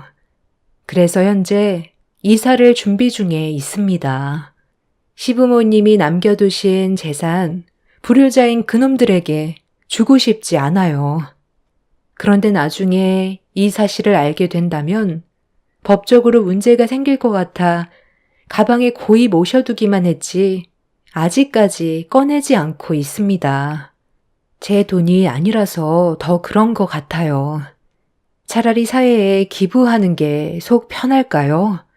시모가 저에게 신발을 줬을 때 이 재산을 저에게 준 거나 다름없지만, 시모의 자식들이 이 사실을 알게 된다면 분명 법적으로 소송을 걸겠죠. 깔창 밑에 적혀있던 주소는 저만 알고 있기 때문에 그놈들이 알 수는 없겠지만 불안한 건 어쩔 수 없는 것 같습니다. 이런 상황 속에 제가 어떻게 하면 좋을지 모르겠어요. 시모가 주신 재산이니 그냥 속 편하게 제 아들들과 앞으로의 미래를 위해 쓰면 되는 건가요? 여러분들의 의견이 필요할 것 같아요. 앞으로 조용히 살면 되겠지만 마음이 편하지 않아서 많이 불편합니다. 제 삶에 도움이 되는 돈이 들어왔는데 기분이 좋은 건 아니네요. 여러분들의 의견을 적극 반영해서 앞으로의 삶에 계획을 세우는 게 좋을 것 같아 이렇게 사연을 신청하게 되었습니다. 그놈들에게 돈이 들어가는 건 절대 원하지 않아요. 제 사연 들어주신 분들의 삶에도 언제나 좋은 일만 가득하셨으면 좋겠어요. 열심히 살다 보면 그에 따른 보상이 뒤따르는 건 당연한 것 같습니다. 오늘따라 돌아가신 시모가 많이 그립네요. 모든 분들 장마철 건강 유의하세요. 감사합니다. 안녕하세요. 저는 40대 중반 여자입니다. 곧 추석이 다가오다 보니 재작년 추석 때 있었던 일들이 떠올라 사연을 신청하게 되었습니다. 이번 추석 때도 저희 가족들끼리 시간을 보내기로 벌써 결정한 상태인데 시모한테 전화가 왔어요. 그동안 연락 한 번 없다가 명절이 가까워 오니 혼자 지내는 게 싫으셨는지 남편 보고 추석 때 오면 안 되겠냐고 설득을 했지만 이미 저희가 받은 마음의 상처를 잊어버리기에는 너무 충격적인 일들을 겪어서 전혀 만나고 싶지 않은데 며칠 뒤에 저희 집에 직접 오겠다는 말을 갑자기 꺼내셨어요. 나이가 먹을수록 자식들이 그리워진다더니 그 말이 맞는 것 같더라고요. 그러니 있을 때 잘해야 되는데 시모의 잘못된 생각과 행동들이 만든 결과인 만큼 혼자서 감당해야 된다고 생각합니다. 그래서 남편은 시모에게 오지 말라고 강하게 얘기했어요. 이렇게까지 안 좋은 관계로 이어진 건 재작년 추석이 오기 3달 전부터 시모의 입이 닳도록 얘기한 게 있었어요. 바로 명절 선물을 기대하고 계셨죠. 매번 명절 때를 손꼽아 기다리던 시모는 몇 달 전부터 일상생활에 지장을 줄 정도로 사람을 들들 볶았어요. 한번 얘기했으면 저희가 알아서 준비해 드릴 텐데 혹시라도 선물을 받지 못하게 될까봐 불안해서 그런 건지 시도 때도 없이 남편과 저를 못살게 괴롭혔어요. 원래 처음부터 시모가 선물에 집착하지는 않았었어요. 시부가 건강 문제로 돌아가시게 되면서 혼자 지내시는 모습이 적적해 보여 선물을 해드렸었는데 그걸 어느 순간부터 당연하게 생각하셨어요. 1년에 2번이니 큰 부담은 없었는데 언제부터인가 선물에 상당히 집착하셨고 가격대가 높은 선물을 원하셨습니다. 좋은 게 좋은 거라고 그래도 최대한 맞춰드리려 했었는데 시모의 도가 지나친 요구는 저희 사정을 생각하지 않고 계속 보채셨어요. 그래서 이 문제로 남편이 시동생과 대화를 주고받았었는데 저희보다 잘 사는 형편이라서 그런지 1년에 2번밖에 안 되는 거 가지고 심각하게 생각하는 저희가 더 이상한 거 아니냐는 충격적인 말을 듣게 되었습니다.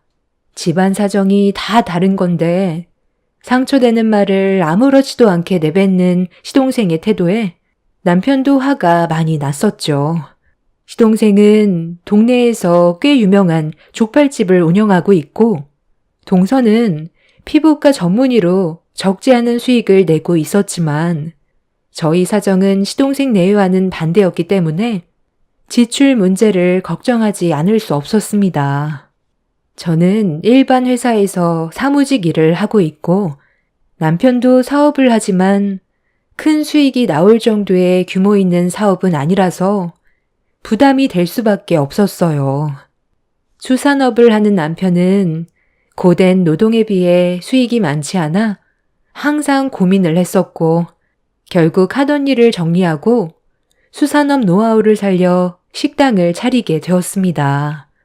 그래도 전에 했던 일들이 있어서 그런지 질 좋은 해산물은 어렵지 않게 얻을 수 있어서 맛 좋은 음식을 만들기 위해 많은 노력을 해왔었지만 음식 장사도 쉬운 건 아니라서 안정적인 수익을 가져오기에는 시간이 많이 필요해 보였습니다.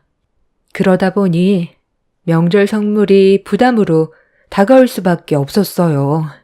남편이 경제적으로 부담을 느끼고 힘들어하는 모습을 보고 싶지 않아 시모에게 전화를 걸어 저희 집안 사정을 얘기했어요. 그런데 제가 예상했던 거와 다른 답변을 듣게 되었습니다. 명절 얼마나 남았다고? 선물을 주기 힘들 것 같다는 말을 하는 거니? 매번 있는 것도 아니고 1년에 2번 있는 거 항상 손꼽아 기다리고 있었는데 갑자기 그런 말을 하면 내 기분이 어떻겠어? 얼마나 사정이 힘들다고 선물 하나 해줄 수 없다는 말이 나와? 너는 내가 실망할 거라는 건 생각 안 해봤니? 어머님, 제가 오죽하면 이런 말씀을 드리겠어요. 요즘 식당에 손님이 없어서 제가 받는 월급으로 겨우 생활비 충당하고 있어요. 식당 자리 잡는데 좀 더 시간이 필요해 보여서 그때까지만 기다려 달라는 거예요. 그래도 좀 여유 있는 서방님이랑 동서가 어머님 선물 좋은 걸로 하나 해줄 테니 이번에 저희가 좋은 거 못 드려도 크게 서운해 마세요. 저희 자리 잡히면 더 좋은 걸로 해드릴게요.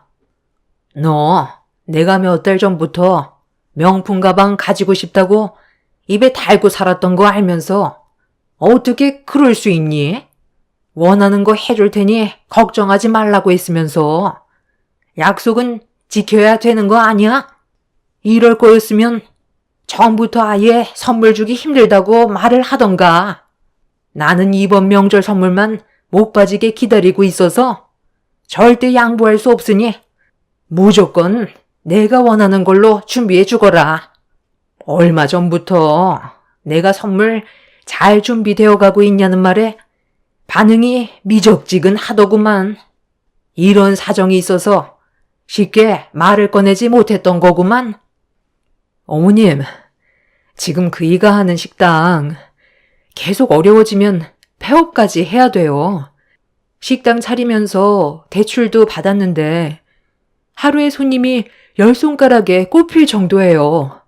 비추천 메뉴라서 그런 건지 아니면 음식이 입맛에 안 맞아서 그런 건지 저희도 지금 원인을 찾아가고 있어서 시간이 많이 필요해요. 그러니 너무 서운해 마시고 좋게 기다려 주세요. 제가 힘들게 집안 사정에 대해 솔직하게 얘기하면서 시모한테 명절 선물은 다음에 드리겠다고 했는데 제 말을 딱 잘라 버렸어요. 무조건 시모가 원하는 선물을 받길 원하고 있었습니다. 자식이 힘든 상황이고 집안이 무너지게 생겼다고 사정을 하는데도 시모는 심각하게 받아들이지 않길래 저는 너무 큰 실망을 하게 되었고 너무 당연하게 생각하는 모습에 선물은커녕 명절날 시댁도 가고 싶지 않았습니다. 그래서 저녁에 남편이 식당 일을 끝내고 집으로 들어왔을 때 시모와 전화 통화한 거에 대해 얘기했어요. 남편도 상황이 어려워진 만큼 명절 선물은 힘들 것 같으니 나중에 남편이 따로 전화해서 추가적으로 상황 설명을 해주겠다며 대화를 풀어나가고 있었는데 남편의 핸드폰에 시모의 전화번호가 떴어요. 어느 정도 예상하면서 전화를 받았는데 역시나 시모는 남편한테 불만을 털어놓고 있었습니다. 저와 좀 전에 전화통화로 나눴던 대화가 마음에 들지 않았다면서 다가올 명절날 어떻게 할 거냐며 화를 냈습니다. 내가 맨날 바라는 것도 아니고 명절날 너희들이 주는 선물로 그동안 너희 아버지 세상 떠난 거 위로받을 수 있는 시간들이라 그래도 어느 정도 기대하고 있었는데 상황이 힘들다고 엄마까지 배제시키는 건 너무한 거 아니니? 내가 그동안 너를 어떻게 키웠는데 그깟 선물 하나 때문에 엄마의 마음을 후벼 파야겠어? 엄마, 그게 아니잖아요. 대충 설명 들었겠지만 지금 정말 힘들어요. 아들이 폐업하게 생겼다는데 엄마는 저보다 선물이 더 중요해요? 너희 아버지 세상 떠나고 나서 내가 지금까지 버틸 수 있었던 게 뭐 때문이었는데 너희가 주는 선물 하나에 만족하면서 살아왔었다. 그런데 그것마저 네가 해주기 힘들다니까 내 마음이 얼마나 공허하겠어. 돈이야 또다시 모으면 되는 거지만 엄마는 이번 명절 때 선물 하나 못 받으면 평생 상처로 남게 될 거다. 동생이랑 재수 씨가 준비해 줄 텐데 그걸로는 만족을 할 수가 없는 거예요. 저라고 엄마한테 선물 안 해드리고 싶겠어요. 저도 지금 상황이 너무 답답하다고요. 그리고 엄마가 아무리 고집 부린다 해도 지금은 원하는 대로 해드릴 수 없으니 선물 얘긴 그만하세요. 선물은 원해서 드려야 선물이지. 강제로 조공바치듯이 하는 게 선물이에요. 여유 생겼을 때 챙겨 드릴게요. 시모는 남편의 단호한 말에 노발대발하면서 흥분을 가라앉히지 못했어요. 남편은 더 이상 듣고 싶지 않았는지 전화를 끊어버렸고 핸드폰에 불이 날 정도로 시모는 쉬지 않고 전화를 걸었어요. 각자 생각하는 불만들이 화를 불러오게 되자 저희 부부는 더 이상 시모를 상대하고 싶지 않아 핸드폰 전원을 꺼버렸어요. 시모도 화가 많이 났는지 더 이상 연락이 오지 않았고 한동안 조용히 지내고 있었는데 이번엔 동서에게 전화가 왔어요. 시모가 동서한테 저희 욕을 한 것 같더라고요. 형님, 요즘 사정이 많이 힘들다면서요? 어머님이 저한테까지 전화해선 난리도 아니었어요. 1시간 동안 핸드폰만 붙잡고 있었다니까요. 지금 상황이 많이 안 좋으면 제가 어떻게 금전적으로 도움 좀 줄까요? 어머님이 형님네가 지금 길바닥에 주저앉을 정도로 안 좋아서 명절 선물 하나 해줄 수 없을 만큼 심각하다던데 그 정도면 그냥 우리한테 손 벌리는 게 좋지 않겠어요? 얼마 정도 필요한 거예요? 대출도 받았는데 아주버님 식당이 안 되니까 얼마나 답답하겠어요. 숨은 쉴 수 있을 만큼 도와줄 여건은 되니 필요한 금액만 얘기하세요. 가족 좋다는 게 뭐겠어요. 서로 힘들 때 도와주는 게 가족이잖아요. 동서, 걱정해주는 건 정말 고마운데 돈까지 빌릴 정도로 지금 집안 사정이 아주 안 좋은 건 아니야. 나도 일을 하고 있어서 최대한 버틸 때까지 버텨보려고. 그럼 이렇게 하는 게 어때요? 일단 어머님 기분 풀어드려야 하잖아요. 어머님이 저러시는 거 선물 때문에 그런 거니까 제가 선물 하나 따로 준비해서 형님한테 줄게요. 그걸로 명절날 선물이라고 주면 될 것 같아요. 그래야 조용해지지. 안 그럼 명절 때도 어머님 성격상 계속 불만만 꺼내실걸요? 오래간만에 가족 모두 모이는 날 서로 얼굴 붉히는 건 좀 그렇잖아요. 부담 갖지 말고 내가 형님한테 선물 주면 그걸 어머님한테 드리세요. 돈은 나중에 줘도 되니까 부담 갖지 말고요. 형님도 알겠지만 지금 어머님 엄청 노여워하시는 거 잘 알고 있죠? 명절날 조용히 넘어가는 걸 원하면 내 말대로 따라주는 게 좋을 거예요. 그럼 그렇게 알고 있을 테니 걱정 말고 명절날 봐요. 아, 나 지금 환자분 들어와서 상담해야 되거든요. 전화 못 받으니까 명절날 얼굴 보면서 얘기해요. 평소에 연락 한번 주고받지 않았던 동서가 갑자기 저를 도와주겠다면서 혼자 일방적으로 얘기한 뒤 전화를 끊어버려 많이 당황스러웠어요. 사실 동서와 저는 사이가 별로 좋지 않거든요. 가진 게 많다는 이유로 얼굴만 마주보면 저희 집안을 무시하기 일쑤였죠.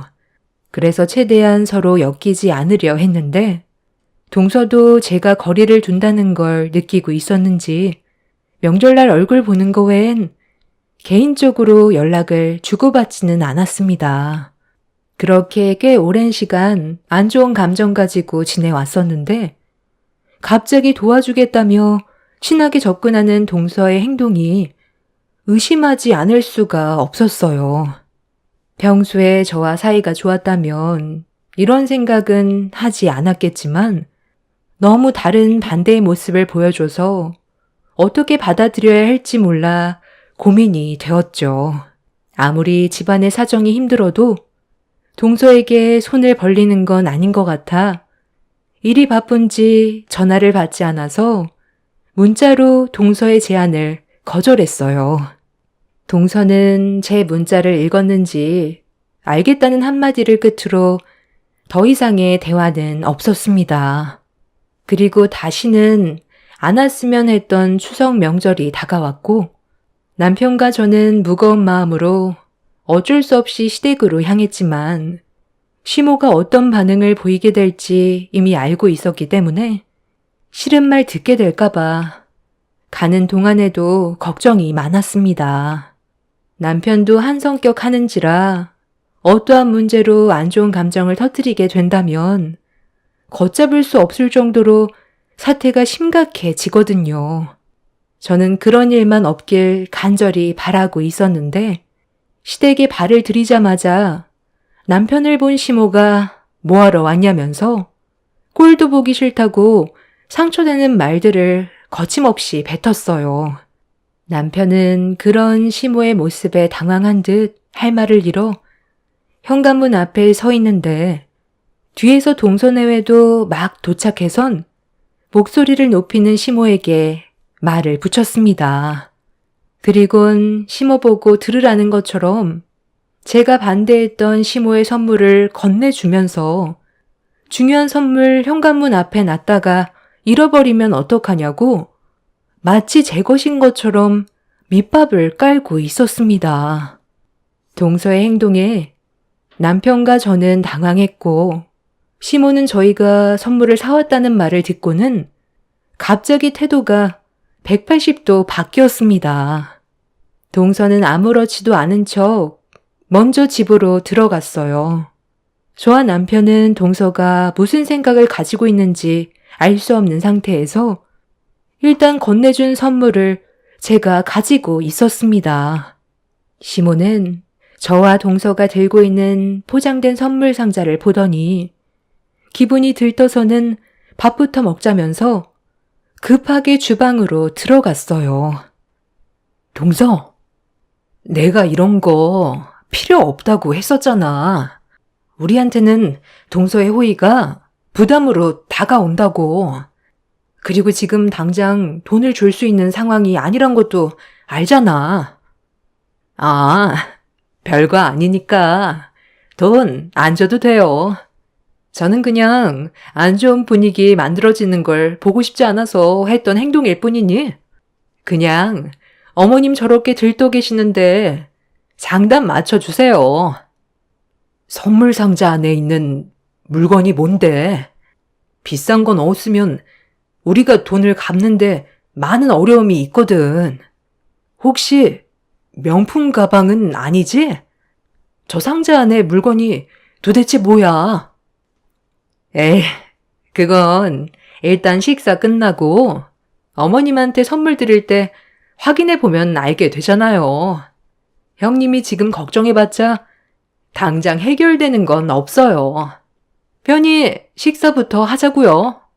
이 정도까지 했으면 눈치껏 알아들을 수 있잖아요. 애들 배고프다고 난리니까 일단 밥부터 먹자니까요. 형님이 이럴수록 더 티난다는 거 몰라요? 일방적으로 행동한 동서 때문에 제 심기가 불편해졌던 저는 각자 생각하는 금액대가 다른데 저희 집안 사정보다 더 큰 가격대의 물건이 들어있을까봐 그게 걱정이었어요.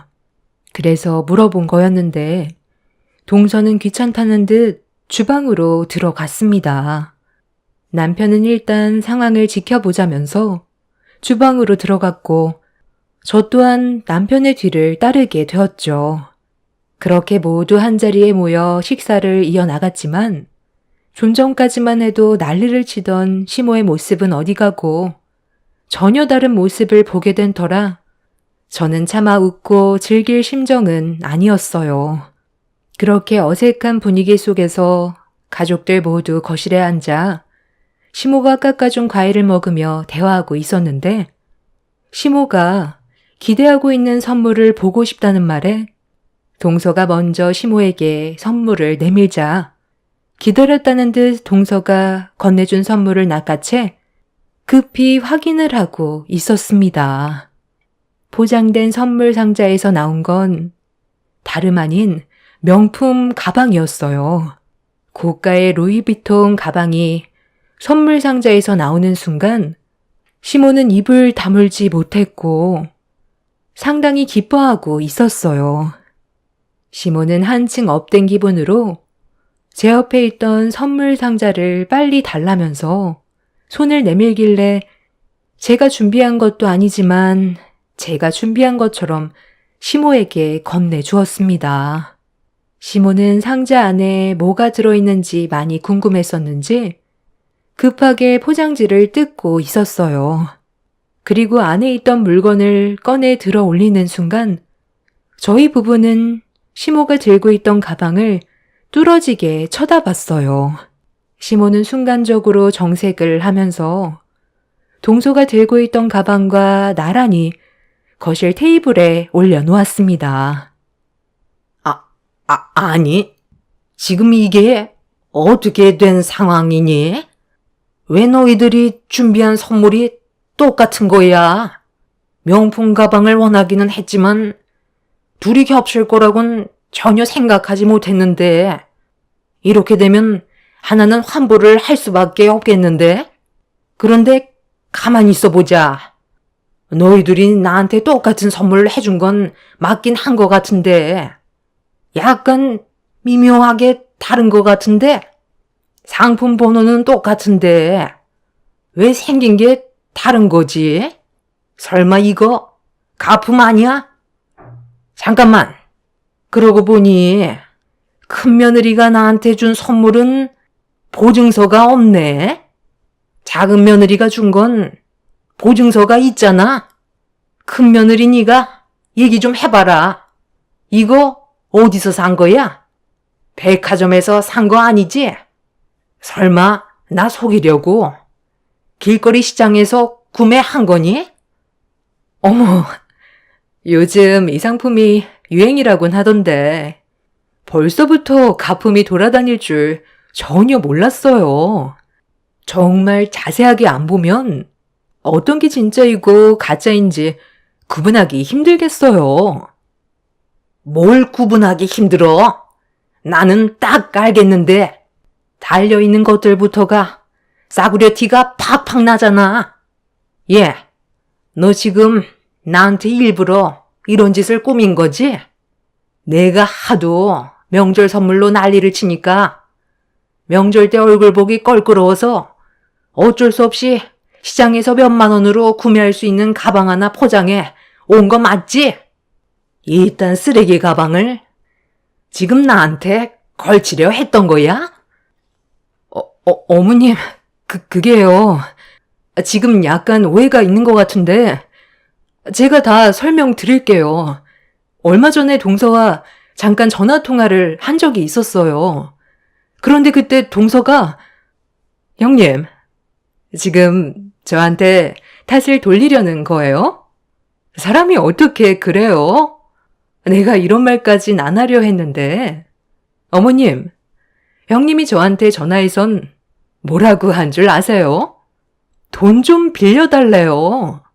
가진 게 하나도 없는데 어머님이 선물 타령한다고 지긋지긋해 죽겠다면서 명절날 또 얼굴 붉히게 될 것 같아 걱정이라면서 어머님이 이 세상에서 차라리 사라졌으면 좋겠다고 했어요. 제가 그 말을 들었을 때 얼마나 놀라고 기분이 안 좋았는 줄 아세요? 선물 그거 하나 때문에 가족들끼리 얼굴 붉히면서 살아야겠냐고? 저한테 전화해선 어머님 험담하는데 그때 제 기분이 정말 말이 아니었다니까요. 형님이라서 표현도 못하고 제가 할 수 있는 말이 네네 밖에 없었어요. 그러니까 지금 나 바보 취급했다는 거잖아. 내 앞에서는 엄청 힘들다고 죽는 소리 하더니만 뒤에서 나를 험담해? 큰 며느리가 돼가지고 작은 애한테 본이 되는 모습을 보여주기는커녕 나를 인간 쓰레기로 몰아가? 너 그렇게 안 봤는데 아주 못돼 처먹었구나? 감히 내 앞에서 너 같은 수준의 가품을 디밀어? 시모는 제 말을 조금도 들으려 하지 않고 그 자리에서 가방을 마구마구 찢어 버렸어요. 남편도 시모의 행동에 많이 놀랐는지 뭐 하는 짓이냐고 화를 냈지만 이미 시모는 제정신이 아닌 듯 했어요. 그렇게 사정없이 찢어버린 가방을 제 얼굴에 던져버리면서 평생 지울 수 없는 막말을 쏟아냈어요. 남편과 저는 이런 분위기에 더는 함께 있고 싶지 않아 자리에서 일어났습니다. 그리고 동서가 한 행동들은 잘못된 거라며 집안 분열을 일으킨 거에 대해 조용히 넘어가지 않을 거라고 화를 냈는데 그 순간 시모가 자리에서 벌떡 일어나더니 어른이 앞에 있는데 동서한테 화를 냈다고 제 머리채를 잡았습니다. 갑작스런 상황에 너무 놀라 비명을 질렀고 남편은 소리치며 뜯어 말렸지만 시모는 그동안 저에 대한 불만이 많았었는지 머리를 잡고 있던 손을 놓지 않았어요. 이런 광경을 자리에 앉아서 지켜보던 시동생은 저를 보며 눈치도 없다면서 동서가 준비해 준 것만도 감사하게 생각해야 되는 거라며 가진 게 없는 식구들과 함께 사는 게 너무 피곤하다며 이번 기회에 그동안 시모가 쌓였던 거 전부 풀어버리라면서 시모를 더 난리치게 부추겼어요. 남편은 온 힘을 다해 시모를 강하게 밀쳐버렸고 뒤로 넘어진 시모는 다시 자리에서 일어나 저를 노려보고 있는데 그 순간 방문을 열며 밖으로 나온 동서의 아들이 울먹이며 밖으로 나왔어요. 그리고 제 옆으로 다가오더니 바닥에 찢어져 있던 가방을 주워 들었습니다. 그 모습을 모두가 당황하며 보고 있는데 찢어진 가방을 들고 있던 동서 아들이 그 가방을 동서에게 집어 던졌어요. 그리곤 이어서 충격적인 말을 꺼냈습니다. 동서가 시모에게 건넸던 명품 가방 또한 가짜라면서 왜 큰엄마한테만 뭐라고 하냐며 집에서 시동생과 동서가 나누는 대화를 전부 다 들었었다고 충격적인 말로 모두를 당황스럽게 만들었어요. 시모는 그럴 일 없다면서 보증서가 있는 걸 조카에게 보여주면서 동서내외가 그럴 일 없다고 얘기했지만 조카는 동서가 하는 말을 가족들에게 그대로 전달해 주었습니다. 저에게 건네주었던 선물은 가품 중에서도 최하급이었고 동서가 시모에게 주었던 가방은 가품 중에서도 최상급으로 보증서까지 비슷하게 만든 제품이었습니다. 그리고 지금까지 시모에게 선물해줬던 모든 물건들이 전부 진품이 아닌 가품이었다는 걸 조카가 전부 털어놓으면서 큰엄마한테만 왜 뭐라 하냐고 집이 떠나가라 호통을 치기 시작했어요. 싸우는 거 보고 싶지 않다면서 눈물을 흘리고 있길래 저는 조카를 진정시켜 주었습니다. 시모는 그 자리에서 털썩 주저앉았고 동서는 말까지 더듬더니 횡설수설하고 있었는데 분노한 시모가 테이블 위에 올려져 있던 가방을 들어 냅다 던져버렸고 그동안 속고 살았다는 거에 엄청난 배신감을 느끼게 되었는지 다 필요 없다면서 전부 다 나가라고 소리를 질렀습니다. 시모가 분노하는 모습을 보게 된 시동생은 자리에서 벌떡 일어나더니 결국 이런 상황까지 오게 될 줄 알았다면서 동서에게 분노했고 시동생 내외는 그 자리에서 서로 언성을 높이면서 싸우기 시작했어요. 시동생은 벌만큼 벌고 있기 때문에 제대로 된 선물을 해주고 싶어 했지만 동서가 그걸 원하지 않았습니다. 늙은이가 무슨 명품이냐고 막말까지 섞어가면서 저보다 더 큰 불만을 가지고 있었어요.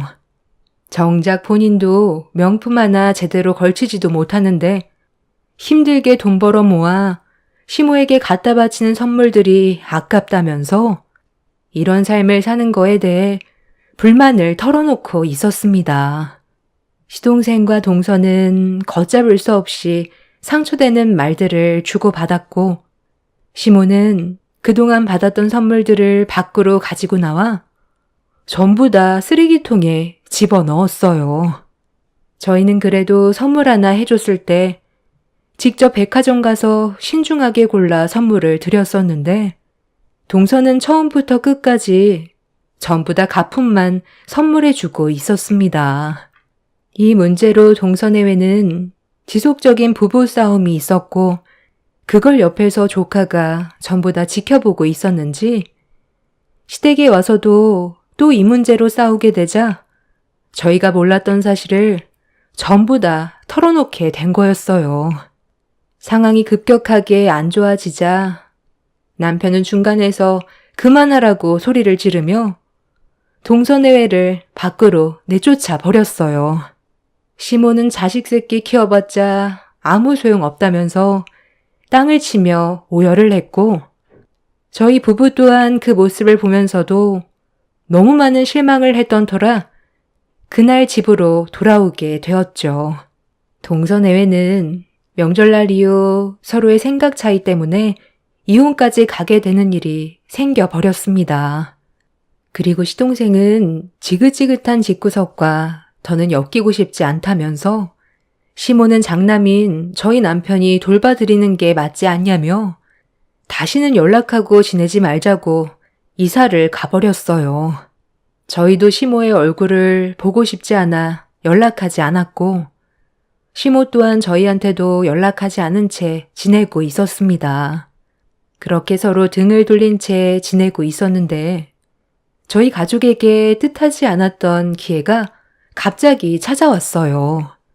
정말 힘들었던 시간들을 전부 보상이라도 받는 듯 남편의 생선가게 백반집이 퀄리티가 좋다고 느꼈는지 백화점에 입점할 수 있는 기회가 생겼습니다. 몇 명의 사람들이 식사를 하고 간 적이 있었는데 그 손님들이 백화점 직원들이었다는 걸 뒤늦게 알게 됐고 남편은 이 기회를 놓치고 싶지 않아 제안을 받아들이게 되었죠. 그리고 예전과는 다르게 저희 집안 사정은 하루하루가 다르게 정말 좋아졌어요. 그런데 백화점에 입점했다는 소문이 시모의 귀에까지 들어가게 되자 잘 나간다는 소식에 연락 한 통 없었던 시모가 갑자기 전화가 왔어요. 예전의 일들을 사과도 할 겸 얼굴 한번 보자고 했었지만 저와 남편은 단호하게 거절을 했습니다. 그동안 남편을 온갖 무시하던 시모가 남편이 잘 나가게 되자 또다시 접근하려는 모습이 너무 꼴보기가 싫었어요. 그래서 저는 딱 한마디 했었죠. 누굴 건드린 줄 아냐며 열심히 노력하는 사람에게는 무조건 기회가 찾아오게 되어 있다면서 시모가 함부로 오라가라 할 사람이 이제 아니라고 더는 연락하지 말라고 했어요. 그날 이후 몇 번 더 연락이 왔었지만 핸드폰 번호까지 전부 바꿔버렸습니다. 그렇게 각자의 삶을 살면서 지내고 있었는데 이번에는 시모가 직접 찾아오겠다는 말을 하네요. 저희는 당연히 싫다고 했어요. 그 이유는 동서와 이혼한 시동생의 가게에 문제가 생긴 것도 있었습니다. 족발집을 운영했었는데 다른 지역으로 이사 가면서 다시 장사를 시작했지만 더는 지킬 가정이 없어서 그런 건지 시동생은 예전처럼 족발 가게에 매달리지 않았어요. 그리고 결국 폐업을 하게 되었죠. 그래서 남편과 같이 일을 하면 어떻겠냐고 부탁을 했지만 받아주지 않았습니다. 껄끄러운 상황 자체를 만들고 싶어 하지 않았어요. 욕심이 한도 끝도 없으면 그 끝은 나락이라는 걸 이번 일을 통해 느꼈으면 좋겠어요. 저희 부부는 정말 열심히 살아왔었고 노력 끝에 좋은 결과를 얻게 되었습니다. 또다시 시모와 엮이고 싶지 않아요. 저희 가정은 지금 이대로가 행복하거든요. 시모는 연세가 들수록 등 돌린 자식들이 그립고 지난 날이 후회가 되겠죠. 돌아가신 아버님 핑계로 자식들 등골 빼먹으려던 못된 심보 제발 고치셨으면 좋겠네요. 제 사연을 들어주신 여러분들께서도 가족들에게 바라기만 하는 것보단 서로를 아껴주고 챙겨주시길 바랍니다. 감사합니다.